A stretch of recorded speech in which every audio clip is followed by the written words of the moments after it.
Okay, folks. Hello. How are you? So, thank y'all for watching my videos. I know this is kind of crazy because I come on here looking kind of weird sometimes. I don't even care today, y'all. I'm just life is lifing. But anyway, I got another. I found this interesting. Something I found on YouTube. Two black Republicans. Good lord. To one of them,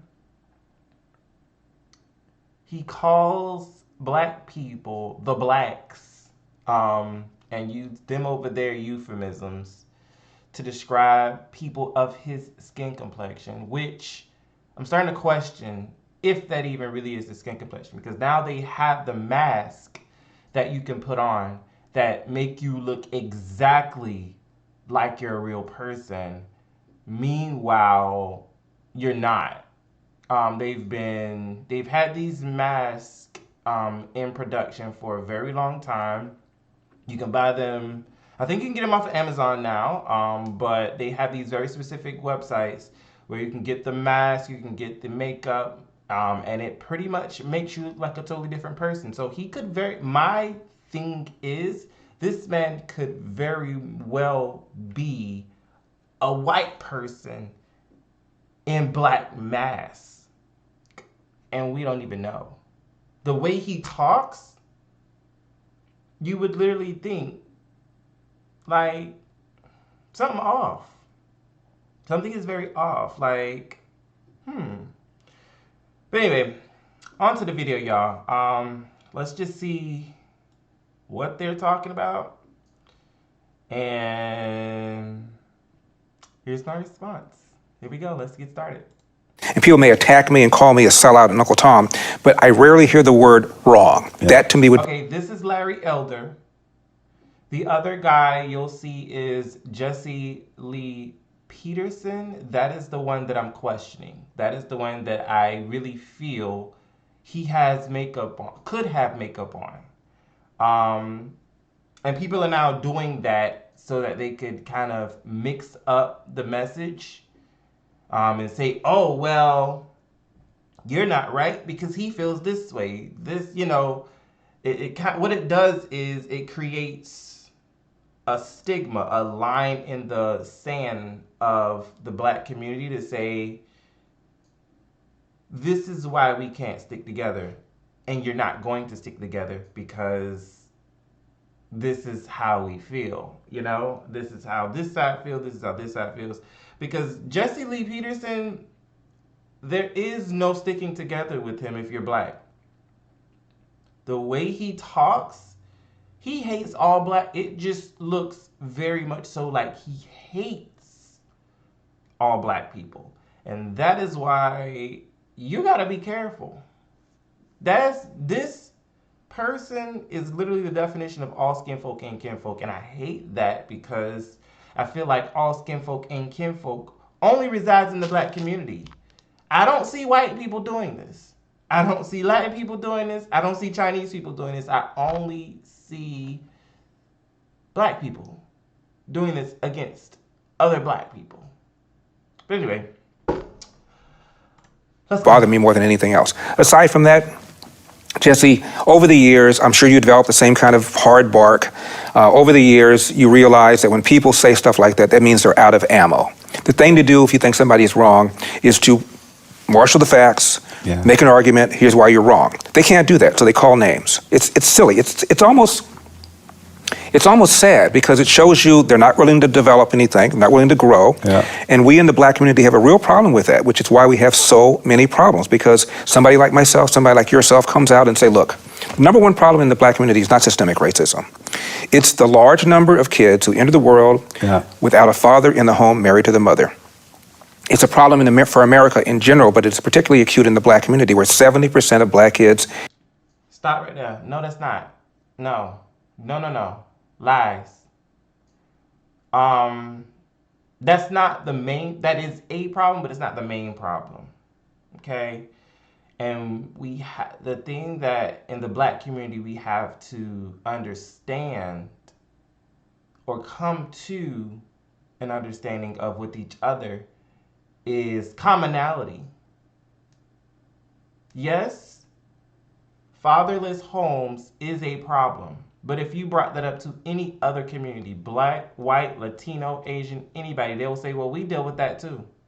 They won't say it out loud, but when it really benefits them, if they need to have a I'm struggling worse than you or I'm better than you because of this argument, they'll throw that in really fast. Oh, well, we came up from poverty too. We don't have fathers in our homes too. They'll do it.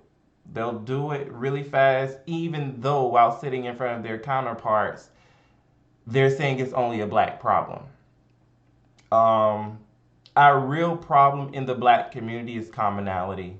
We find every reason to say I'm better than you, to say you don't deserve this because of this, to say, oh, well, I'm jealous of you because of this.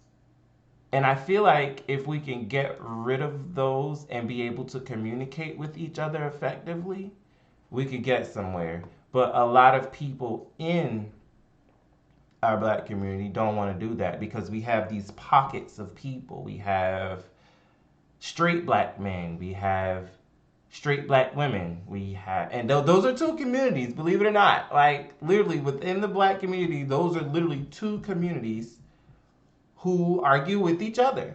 Straight black men, straight black women, gay black men, gay black women, employed black men, employed black women, rich black men, rich black women, light-skinned black men, light-skinned black women.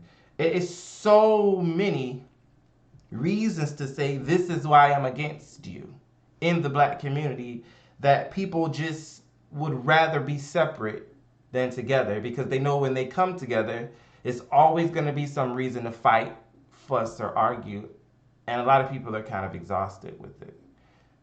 I myself am one of those type people. I'm tired of all of these separatisms within the black community. And I'm just like, bro, do what y'all got to do. Because I personally, throughout life, have been trying with my people. I personally, throughout life, have been going through and literally trying. I've sought mentorship. I've sought leadership. I've sought friendship. And at every turn, there was always a reason for people to hate each other. There's always a reason. The last time, I'll tell you, at my last job was kind of the last straw for me.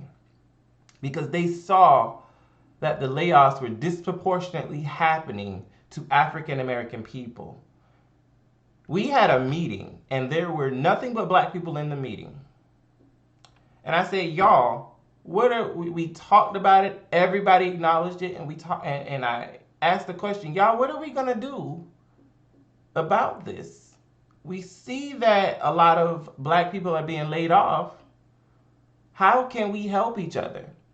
The overwhelming answer from leadership was, oh, it's every man for themselves. Fend for yourself.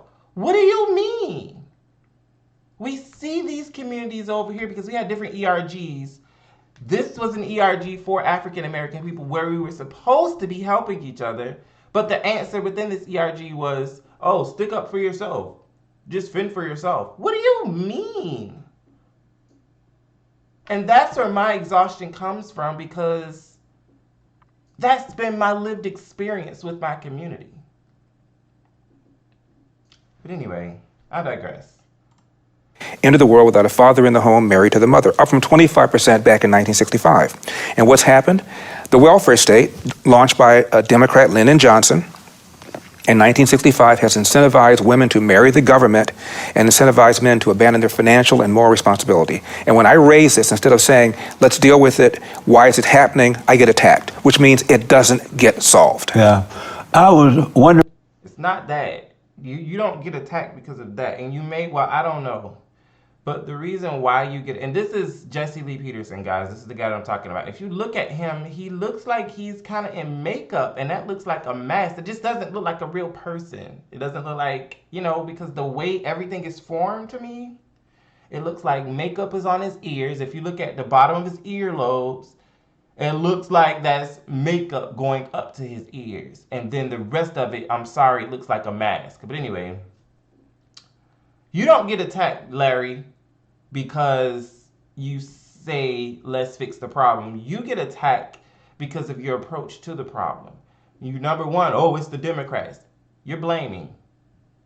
Number two, oh, it's the black people. Y'all don't want to do this and y'all don't do that. If you're going to come into a conversation, what you never should do is come in with a toxic mentality. Your intention should always overstep your ego and your attitude. And in some of these conversations that I've seen you have, sir, they're not indicative of a good leader. You come in with this mentality of I'm better than you, that I'm ready to argue, fuss and fight with any of you at any given point in time because y'all are savages and y'all are over here and I'm over here. You can't do that if you want to lead a battle, sir. That's just, no, you can't do that. You can't do that. Anyway, hold up. Let me take this over, y'all. I got all this stuff in the way. But it's a bum mindset to criticize this man. Hold up. I got stuff all over the place. Busta Rhymes reaction. I'm watching a bunch of stuff, y'all. I really was. I was watching a bunch of stuff and I was doing a lot of stuff. But anyway, back to the video. Like I say, y'all, this is Jesse Lee Peterson, and I don't know, it's just something about his whole demeanor to me that just strikes something right. Your message is for all people. It's for all people, but especially black people. And if they were to listen to the message and follow a little bit of it, just some of it, their life would get so better. Has it ever bothered you that the blacks, not all, but most the blacks, if they would just listen to you. You're not black? That's what I'm talking about, y'all. And you see how when he talks, his face kind of, something is just off. black people goes against the message? Yeah, it bothers me because we're not going to improve the problem until we recognize we have it. You see how Larry comes back and say we? He acknowledges his skin. He acknowledges that I'm black. Larry doesn't do that. Larry is... A kid raised without a father, Jesse, is 5 times more likely to be poor and commit crime, 9 times more likely to drop out of school, and 20 times more likely to end up in jail. Now, it seems to me, if that's true, I would want to know what I can do to reverse that, right, instead of attacking the guy that's bringing the message. Yeah. I was in Mar-a-Lago with Donald Trump about a month ago when I dropped out of the race. We'll talk about that. And I endorsed him. And I told him that I ran as a mega candidate. And I said, I know we have a mega candidate. His name is Donald Trump. But I ran because you are not talking about some of the issues that are really affecting the country. Yeah. And if I can get you to begin talking about those, I would feel that my candidacy achieved its objective. And the number one thing I told him is the epidemic of fatherlessness. 40% of all American kids now enter the world without a father in the home, married to the mother. 25% of white kids do, which was the same percentage as was blacks back in 1965. And I told him that a young black male, aged 13 to 43, Jesse, is 13 times more likely to be murdered than the white male, same demo. He was shocked. He said, do you have a source for that? I said, yeah, the Centers for Disease Control. Have you heard of them? Yeah. And the number one cause of preventable death for a white teenager or white kid, 19 and under, is accidents, like car accidents or drownings or drug overdoses. The number one cause of preventable death for a 19-year-old black male and under is homicide, almost always at the hands of another young black male. Yeah. Now, it seems to me, if this is true, my reaction would be, good Lord, what are we going to do about it, as opposed to you're an Uncle Tom, you're a sellout, you're a bootlicker, you're just saying stuff for the white people. I mean, that's silly, and it means we're not going to solve the problem. Yeah. Why do you think most black people reject the message? When they know, they can look in their own family, they can look in the community, they see what you're saying is true. Why do they reject the message? Easier to blame somebody else. Yeah. Easier to point the fingers at somebody else. Yeah. Because if you don't do that, and you're on the left, and you voted for all these Democrats that have kept pushing these policies, you have to look at yourself in the mirror and go, "Oh my God, what have I done?" And that's just a bridge too far for a lot of people. Amazing. I wanted to ask you about that, but first I want to know, how do you see America now? Things have changed in such a negative, for lack of a better word, evil, drastic way all of a sudden. How do you see America, and do you think we'll ever come back to being America again? Jesse, I was in Boston in 2004 when this skinny kid with funny little ears, a name nobody could pronounce, full of charisma, came out and gave that speech. He was introducing John Kerry, who was a 2004 Democrat nominee. And he said, "There's no red America. There's no blue America. There's just one America. Yeah. There's no black America. There's no white America. There's just one America. We are one." It brought the house down. Amazing. He decided to run for president. And his first interview on 60 Minutes, he wasn't the front runner yet, but he was gaining on him. I agree that we are one America, but before we can truly become one America, we must first acknowledge the separatisms that have been happening, and we must first right the wrongs of the past. As a black American, there are things, I'm sorry, and a lot of people are going to disagree with me because they're going to be like, "Oh, well, you didn't go through it. Y'all didn't." But it's still happening. Okay? The effects of what happened to my ancestors are still in place today, affecting me and a lot of people like me. So before we can acknowledge a wholeness, we must first break those effects and make things work harder to make things better and accept accountability for, number one, the things that we as black people are adding to the problem, and number two, the things that other cultures, white people, I'm sorry, it's you, are benefiting from those additions to the problem. Y'all have to come off it and say, you know what? We're living I know this ain't gonna happen, but you have to come back. Let me get off of that. The heck? Come back and say, we should not be benefiting off of the backs of other people. And it's time for us to come off it and say, let's make it right. But a lot of people won't do that because a lot of that stuff is the basis for their generational wealth. Anyway, y'all, my computer just messed up.